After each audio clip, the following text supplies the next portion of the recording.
साथियों नमस्कार। आज डेट है 19 जुलाई 2025 ईस्वी और आप देख रहे हैं अल्टीमेट एस्पायरेंट का डेली करंट अफेयर सीरीज। तो आज का पहला करंट अफेयर्स है कि बिहार के पटना के पारस हॉस्पिटल में पैरोल पर बाहर आए कैदी या हत्या के दोषी को गोली मारकर हत्या कर दी गई। यानी कि ये मान लीजिए पारस हॉस्पिटल है तो यहाँ पर 5 अपराधी आए और इनके पास सभी के पास क्या है, बंदूक है। और ये बंदूक लेके इंटर कर गए कहाँ पर, जहाँ पर पेशेंट भर्ती था। उसका वार्ड नंबर था 209। डायरेक्टली उस रूम में गए और वहाँ पर उसको गोलियों से भून दिया। हालांकि वो भी जो पेशेंट था वो भी हत्या का दोषी था, वो पैरोल पर बाहर आया था। तो यहाँ पर एक है कि जो हॉस्पिटल है उसमें कोई बंदूक लेके कैसे एंटर कर गया, क्या उसका प्रॉपर चेकिंग नहीं किया गया और उसको कैसे पता था कि 209 में ये भर्ती है। तो ये अस्पतालों का उसमें मिली भगत हो सकता है कुछ।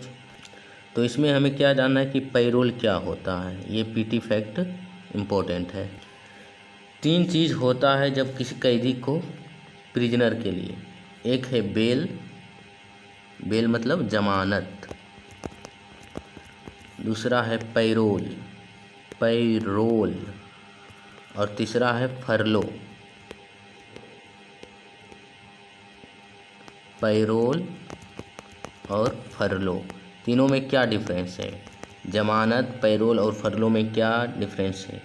जब किसी कोई व्यक्ति है जिसने अपराध किया, ठीक है, कोई क्राइम को अंजाम दिया, इसको पुलिस अरेस्ट करती है, इस पर जांच वगैरह करती है, ये अभी अंडर ट्रायल है, इस पर आरोप सिद्ध नहीं हुआ है कि इसने क्राइम किया भी है या नहीं किया है, तो ये अंडर ट्रायल में है, जांच के दायरे में है, तो उसको बेल दिया जाता है उस कंडीशन में। जब उस मुजरिम अभी उसमें साबित नहीं हुआ कि ये मुजरिम है या अपराधी है, तो उस कंडीशन में अंडर ट्रायल में क्या दिया जाता है, बेल। जब दोष सिद्ध हो जाता है उस व्यक्ति पर कि इसने मर्डर किया, इसने ये किया, इसने चोरी किया, डकैती किया, रेप किया, तो यानी कि जब उस पर आरोप सिद्ध हो जाता है कोर्ट वगैरह के द्वारा, तब उसे पैरोल और फरलो दिया जाता है। तो बेल और पैरोल फरलो में यही अंतर है कि बेल जनरली अंडर ट्रायल को दिया जाता है, जिस पर अभी जांच चल रहा है, आरोप सिद्ध नहीं हुआ है, जबकि पैरोल और फरलो दोष सिद्ध आरोपित को दिया जाता है, जिस पर क्राइम का चार्ज लगा हुआ है, यानी कि वो सिद्ध हो गया कि वो अपराधी है, तो उसी को पैरोल और फरलो मिलता है। और यूपीएससी 2021 के प्रीलिम्स में पैरोल और फरलो का क्वेश्चन पूछा गया था। तो पूछा गया था कि निम्नलिखित कथनों के भारत के संदर्भ पर विचार करें। अलग अलग देश में अलग अलग पैरोल फरलो का रूल है। तो पहला कथन था कि जब कोई कैदी यानी प्रिजनर पर्याप्त मामला प्रस्तुत करता है कि हमें ये कारण से पैरोल चाहिए, तो ऐसी कैदी को पैरोल देने से इनकार नहीं किया जा सकता, क्योंकि ये अधिकार का मामला है। क्या पैरोल कैदियों का लीगल राइट है, कानूनी अधिकार या उसका अधिकार है? तो इसका आंसर होगा नहीं, तो पहला कथन गलत है। दूसरा, राज्य सरकार के पास पैरोल पर कैदियों की रिहाई के अपने नियम हैं, जैसे बिहार का अलग है, यूपी का अलग है, क्योंकि जो कैदी वाला है प्रिजनर वो राज्य सूची के अंतर्गत आता है, इस पर केंद्र सूची का हस्तक्षेप नहीं हो सकता। जो जेल है, कैदी वगैरह, तो वो राज्य सूची का विषय है, इसलिए इसमें अलग अलग राज्यों का अलग अलग कुछ नियम विधान होते हैं। तो पैरोल और फरलो कैदियों का अधिकार नहीं है, वो रिलीज़ किया जाता है और वो स्टेट पर डिपेंड करता है, वो रिलीज उसको रिहाई कर भी सकता है या नहीं भी कर सकता है। तो पैरोल क्या है, कंडीशनल रिलीज है, किसका एक प्रिविलेज दिया जाता है कैदियों को, कि कैदी जैसे कहा कि मेरे घर में ये है, विवाह है, कुछ फंक्शन है, किसी की मृत्यु हो गई है, पैरोल पर वो कैदी अपना खुद इलाज करवाना चाहता है, तो ये कंडीशनल छुट्टी, उसको रिहाई दिया जाता है, रिलीज़ किया जाता है जेल से, और वो स्टेट पर निर्भर करती है, जेल अथॉरिटी पर निर्भर करती है, उसको दे भी सकता है या नहीं भी दे सकता है। ये मतलब जेल का डिस्क्रेशनरी पावर है, विवेक का अधिकार है। और इसमें भी बहुत कंडीशन है, यदि कैदियों का आचरण सही है, अच्छा व्यवहार वगैरह है, तभी वो पैरोल वगैरह उसको दे सकता है जेल अथॉरिटी। तो ये क्या है, एक प्रकार का अनकंडीशनल रिलीज किया जाता है कुछ समय के लिए, जैसे कि 14 दिन हो गया या 1 मंथ के लिए मैक्सिमम। और इसका भी क्राइटेरिया है कि पैरोल के लिए व्यक्ति तभी वो मतलब अप्लाई कर सकता है, निवेदन कर सकता है जेल अथॉरिटी जब उसने 1 साल कम से कम सज़ा पूरा कर लिया है। शॉर्ट टर्म की रिलीज किया जाता है, उसका अधिकार नहीं है। स्पेसिफिक रीजन होना चाहिए। स्टेट गवर्नमेंट का डिस्क्रेशनरी पावर है, विवेकाधीन ये शक्ति है, ये ज़रूरी नहीं कि अनिवार्यता उसको देना ही पड़ेगा। ठीक है, तो यही होता है पैरोल। जबकि फरलो क्या होता है? फरलो वैसे कैदियों को दिया जाता है जिसको लंबा सज़ा मिला, जैसे 20 साल 30 साल का उम्र कैद की सज़ा मिला है, तो उसको इसलिए दिया जाता है। ये सब रिफॉर्मेटिव एक्शन है, यानी उसको सुधारने की प्रयास किया जाता है, उसको समाज से कनेक्ट करने का प्रयास किया जाता है कि 20 साल व्यक्ति लगातार जेल में ना रहे, तो उसको बीच में 2 साल 3 साल में उसको 1 मंथ के लिए छोड़ दिया जाता है, ताकि वो समाज से कनेक्ट हो सके और उसको सुधारा जा सके कि आगे फिर यदि 20 साल के बाद वो छूटता है जेल से, तो वैसा अपराध को अंजाम ना दे। तो ये जनरली लंबे सज़ा वाले कैदियों को दिया जाता है शॉर्ट टर्म के लिए। फरलो जो है जनरली पैरोल जो है, पैरोल में अधिक दिन की छुट्टी मिलती है फरलो की अपेक्षा, और पैरोल में जितना दिन छुट्टी मिलता है उसको फिर अतिरिक्त सज़ा में ऐड कर दिया जाता है। मान लीजिए किसी व्यक्ति को 5 साल की सज़ा मिली है और उसने पैरोल पर लगभग 2 महीना, 5 साल के अंतर्गत 2 महीना पैरोल पर छुट्टी लिया है, तो 2 महीना इसमें ऐड हो जाएगा, तो उसे अब 5 साल 2 महीना सज़ा काटना पड़ेगा। और जबकि जो फरलो है वो रिफॉर्मेटिव एक्शन के एक छुट्टी के रूप में दिया जाता है। तो यही इसमें थोड़ा बहुत डिफरेंस है। तो पैरोल और फरलो कैदियों का अधिकार नहीं है, ये स्टेट गवर्नमेंट पर डिपेंड करता है कि प्रॉपर रीजन है, उसका आचरण अच्छा है, तो पैरोल या फरलो पर उसे छोड़ा जा सकता है कम समय के लिए। और इसी केस में एडीजी हैं बिहार के, उन्होंने क्या क्या कहा कि किसान जो खाली बैठते हैं इस समय मई जून जुलाई, तो वही ये सब जो मर्डर वगैरह वही सब करते हैं। ये तो क्या बेतुका बयान है, तर्कहीन बयान है। किसान तो उनको खेत से फुर्सत नहीं होता, कहाँ ये मर्डर करने जाएंगे। तो इनका इनडायरेक्टली कहना है कि किसान जब छुट्टी रहते हैं तो वो अपराधी बन जाते हैं। क्या ये सब केस को सोल्व करेंगे?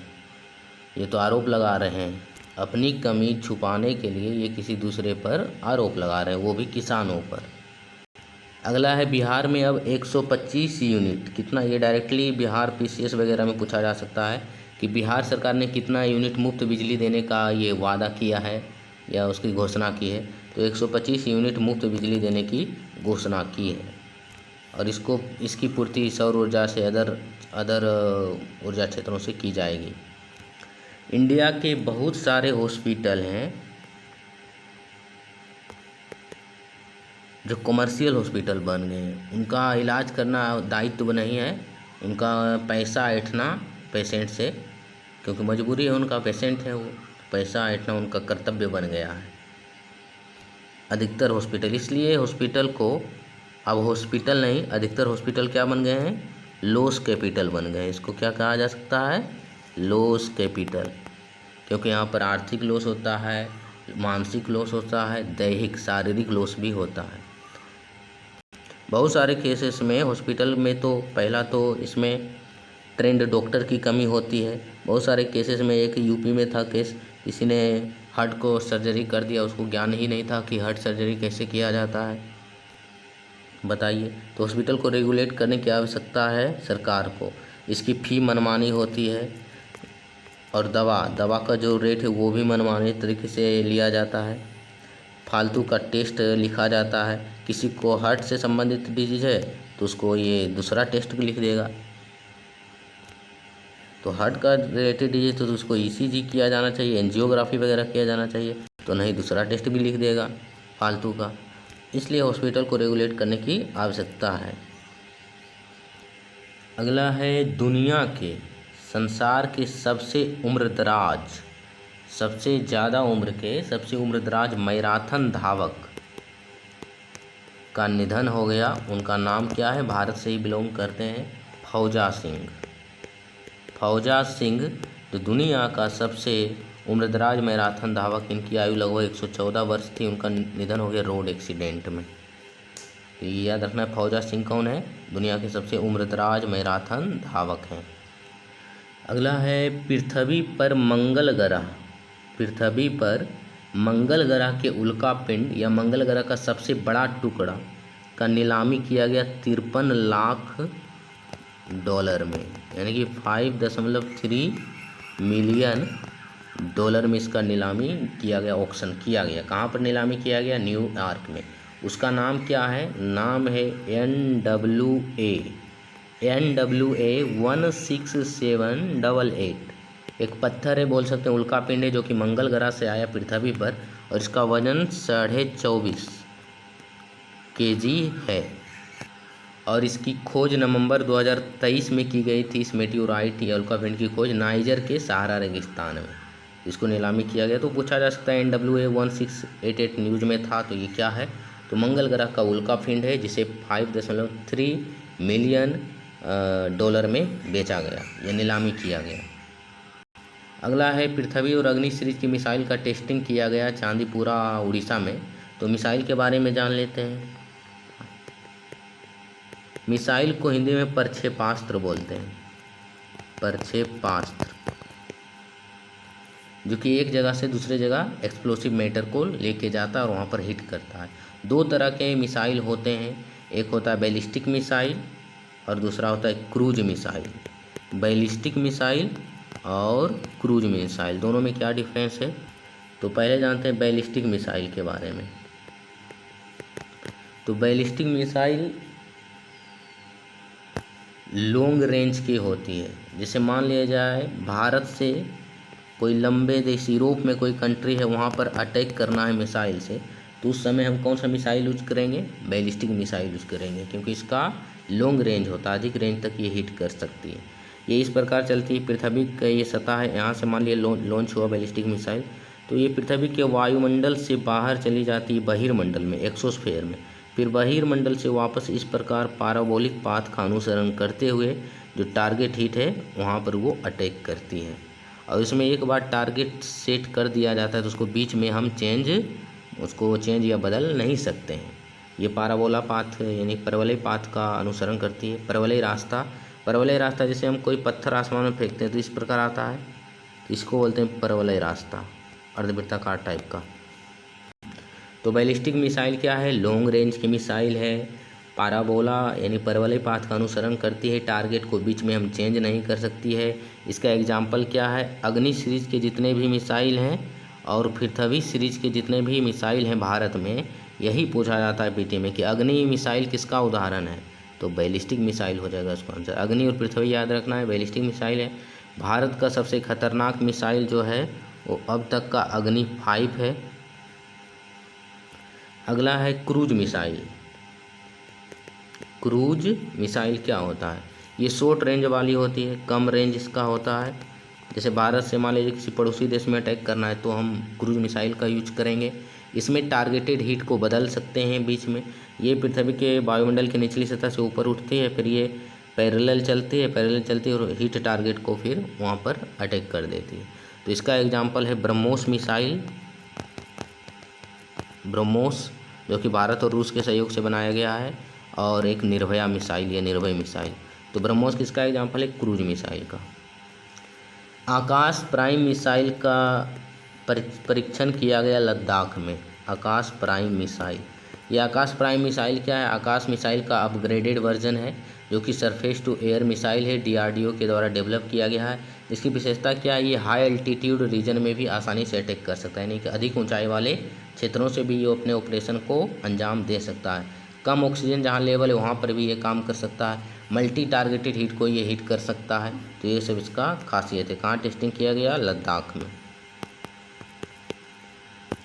दहेज निषिद्ध अधिनियम कब आया?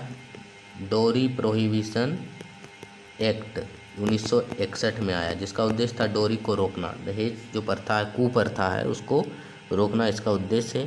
क्या अपने उद्देश्यों में ये सफल हुआ? नहीं हुआ, क्योंकि अभी जो न्यूज है कि NCRB की डेटा में पता चला है कि लगभग 7,000 महिलाओं की मौत होती है वार्षिक रूप से दहेज के कारण। दहेज के लिए उन्हें प्रताड़ित किया जाता है उनके हस्बैंड के द्वारा, हस्बैंड के पक्ष के, हस्बैंड फैमिली के किसी अन्य सदस्यों के द्वारा उसका मर्डर किया जाता है, घरेलू हिंसा किया जाता है। तो ये पीटी फैक्ट है कि दहेज निषिद्ध अधिनियम कब आया? 1961 में। उत्तर प्रदेश, तमिलनाडु और चंडीगढ़ में दहेज जो है, दहेज से संबंधित केसेस वगैरह उसकी संख्या बड़ी है। Ministry of home affairs, ministry of housing and urban affairs, ministry of housing and urban affairs के द्वारा विज्ञान भवन में संचालित किया गया एक कार्यक्रम जिसमें स्वच्छ सर्वेक्षण रिपोर्ट, स्वच्छ सर्वेक्षण रिपोर्ट, स्वच्छ शहर सर्वेक्षण रिपोर्ट 2024-25 पब्लिश किया गया, जिसमें शहरों का सर्वे होता है, भारत के शहरों का सर्वे कि कौन कितना साफ है, कौन कितना कचरा को निस्तारित करने में आगे है। तो इसमें टोटल 78 अवार्ड दिए गए राष्ट्रपति द्रौपदी मुर्मू जी के द्वारा। तो इसमें 4-5 कैटेगरी में बांटा गया है, लगभग शहरों को 5 कैटेगरी में। पहला कैटेगरी है सुपर स्वच्छ लीग, सुपर स्वच्छ लीग शहर। ये क्या है सुपर स्वच्छ लीग? इसमें पॉपुलेशन के बेसिस पर कैटेगराइज किया गया है, यानी कि इसमें है कि 10 लाख वैसे शहर जिसकी पॉपुलेशन 10 लाख से अधिक है उसमें सुपर स्वच्छ लीग में उसका सर्वे किया गया, जिसमें पहला इसमें रैंक आया इंदौर का, लगातार 8वीं बार इंदौर देश का सबसे स्वच्छ शहर बना। सेकंड में सूरत, थर्ड में नवी मुंबई, चौथा में विजयवाड़ा। तो ये याद रखना है पैटर्न कि जिस सुपर स्वच्छ लीग में पहला इंदौर है 8वीं बार लगातार, उसके बाद सूरत, उसके बाद नवी मुंबई और चौथा विजयवाड़ा। 3 से 10 लाख की श्रेणी में, 3 से 10 लाख पॉपुलेशन की श्रेणी में शहरों में पहला रैंक आया नोएडा का, दूसरा आया चंडीगढ़ का। 50,000 से 3 लाख, जिसकी आबादी 50,000 से 3 लाख है शहर की, उसमें पहला आया दिल्ली, नई दिल्ली NDMC, और सेकेंड आया तिरुपति। तो इसमें याद रखना है बेसिकली सुपर स्वच्छ लीग जो इंदौर, सूरत और नवी मुंबई और विजयवाड़ा का क्रम याद रखना है। एक और याद रखने वाला पीटी फैक्ट है कि यूपी के प्रयागराज को सर्वश्रेष्ठ गंगा शहर का पुरस्कार दिया गया। तो पूछा जा सकता है डायरेक्टली कि स्वच्छ सर्वेक्षण जो शहर सर्वेक्षण 2024-25 की रिपोर्ट में किस शहर को सर्वश्रेष्ठ गंगा शहर का पुरस्कार दिया गया? तो प्रयागराज को सर्वश्रेष्ठ गंगा शहर का प्राइज दिया गया। दूसरा प्रश्न, सिकंदराबाद को सर्वश्रेष्ठ छावनी अवार्ड दिया गया। किस शहर को सर्वश्रेष्ठ छावनी बोर्ड पुरस्कार से सम्मानित किया गया? तो सिकंदराबाद को। ये दोनों भी इम्पोर्टेंट है। सफाई मित्र सुरक्षित शहर का पुरस्कार किसे दिया गया? सफाई मित्र सुरक्षित शहर मतलब वैसे शहर जहाँ पर जो सैनिटेशन वर्कर हैं, सफाई कर्मी हैं, उनके सेफ्टी को ध्यान में रखा गया है। तो विशाखापट्टनम है, जबलपुर है, गोरखपुर है। तो ये जो स्वच्छ शहर है वो कैसे तैयार किया जाता है? कचरा के आधार पर। कचरा का कौन सा शहर अच्छा से निस्तारित करता है? 3R का यूज 3R मतलब रीयूज, कचरे का रीयूज करना, कचरे का कम प्रयोग करना, रिड्यूस करना, रिसाइकल करना कचरा से, इसको बोलते हैं वेस्ट टू वेल्थ, यानी कि कचरा से हम यदि धन प्राप्त करते हैं, इकोनॉमिकली उसको बेनिफिटेड कर देते हैं, तो उसको बोलते हैं वेस्ट टू वेल्थ कॉन्सेप्ट। तो यही सब ओपन डिफेकेशन को देखा जाता है कि जो खुले में शौच में वो ख़त्म हुआ है कि नहीं। तो यही सब आधार है इसका सर्वे करने का। डिजाइनर बेबी का कॉन्सेप्ट न्यूज में है। तो डिजाइनर बेबी क्या है? डिजाइनर बेबी, यदि पेरेंट्स अपने बच्चे को जिस तरह चाहेंगे वैसे वो बना सकते हैं, उसमें जीन में परिवर्तन करके, वही डिजाइनर बेबी का कॉन्सेप्ट है। जैसे मान लीजिए किसी का बाल हमको घुंघरेला रखना है तो उसमें जीन में परिवर्तन किया जाएगा। कद रखना है लंबा तो उसका भी छोटा या लंबा, तो उसमें भी जीन में परिवर्तन करके किया जा सकता है। यानी कि ढांचागत बदलाव, शरीर के जो ढांचागत बदलाव है उसको किया जा सकता है, उसी को बोलते हैं डिजाइनर बेबी कॉन्सेप्ट। कैसे ये किया जाता है? जीन को एडिट करके। और इससे क्या फ़ायदा होगा? एक जीन एडिट करने से जो आनुवांशिक रोग होते हैं, जेनेटिक रोग जो माता पिता से बच्चों में आते हैं, उसको दूर किया जा सकता है आसानी से। अगला है निसार सैटेलाइट। तो निसार किसके द्वारा ये लॉन्च किया जाएगा? नासा और इसरो के सहयोग से। एन से नासा, आई से ISRO. NASA ISRO synthetic aperture radar satellite. तो ये लॉन्च किया जाएगा 30 जुलाई को। कब? 30 जुलाई 2025 को श्रीहरिकोटा, आंध्र प्रदेश के श्रीहरिकोटा से। और इसकी लागत है इस सैटेलाइट का $1.5 बिलियन, जो नासा और इसरो दोनों मिलकर लॉन्च करेगी। और इसका उद्देश्य होगा पृथ्वी की निगरानी करना। देश का पहला यानी भारत का पहला भारतीय रचनात्मक प्रौद्योगिकी कहाँ पर ये ओपन किया जाएगा, जिसको IICT भी बोलते हैं, Indian institute of creative technology. तो पहला भारतीय रचनात्मक प्रौद्योगिकी संस्थान ये मुंबई में खोला जाएगा। ये PT फैक्ट है। मुंबई के गोरेगांव स्थित फिल्म सिटी में, मुंबई के गोरेगांव स्थित फिल्म सिटी में भारत का पहला भारतीय रचनात्मक प्रौद्योगिकी संस्थान ओपन होगा। अगला है ब्रिटेन ने यानी यूनाइटेड किंगडम ने जो वोटर का एज है, मतदाता का उम्र, उसको 18 वर्ष से 16 वर्ष करने का प्रस्ताव पारित किया है। तो किस देश ने? तो ब्रिटेन ने। तो कल के करंट अफेयर्स का कुछ सवाल देखते हैं। तो पहला सवाल है, आपको कमेंट करके इसका आंसर देना है कि जो कृत्रिम वर्षा है, जिसको क्लाउड सीडिंग भी कहा जाता है, क्लाउड सीडिंग, उसमें किस केमिकल का यूज किया जाता है। दूसरा प्रश्न पिछला ही करंट अफेयर्स से है कि PM धन धान्य स्कीम के तहत भारत के कितने ज़िलों को, how many number of district को कवर किया जाएगा, ये बताना है। तीसरा प्रश्न है कि भारत के अभी CDS कौन है, चीफ ऑफ डिफेंस स्टाफ कौन है, उनका नाम बताना है। अगला है भारत ने वैक्सीन डिप्लोमेसी, वैक्सीन कूटनीति के तहत बोलीविया में 3 लाख डोज, कितना? 3 lakh dose micelles rubella vaccine को भेजा है। मिसल्स रूबेला एक डिजीज है जो वायरस के कारण होता है, बेसिकली चिल्ड्रन को होता है, वहाँ पर आउटब्रेक हो गया है, इसलिए सहायता, ये वैक्सीन डिप्लोमेसी बहुत अच्छा कदम है भारत का।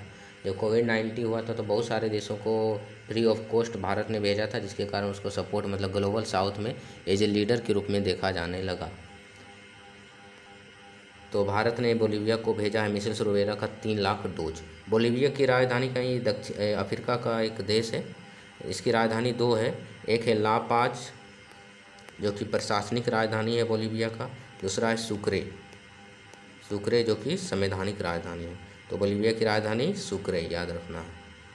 कुछ फुल फॉर्म देखते हैं। तो QR का पूरा रूप क्या होता है? Quick response. अगला है CPR जब किसी व्यक्ति को हार्ट अटैक आता है तो उसमें CPR टेक्निक से उसको तत्काल बचाया जा सकता है हार्ट अटैक से। तो CPR का फुल फॉर्म क्या होता है? C से कार्डियो पल्मोनरी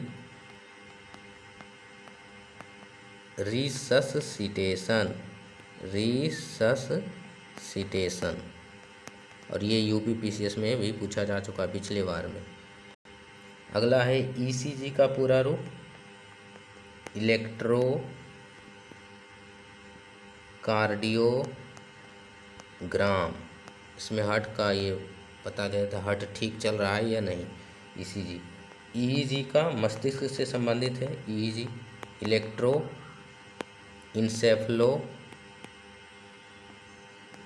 इलेक्ट्रोइंसेफ्लोग्राम। तो यही था आज का करंट अफेयर्स।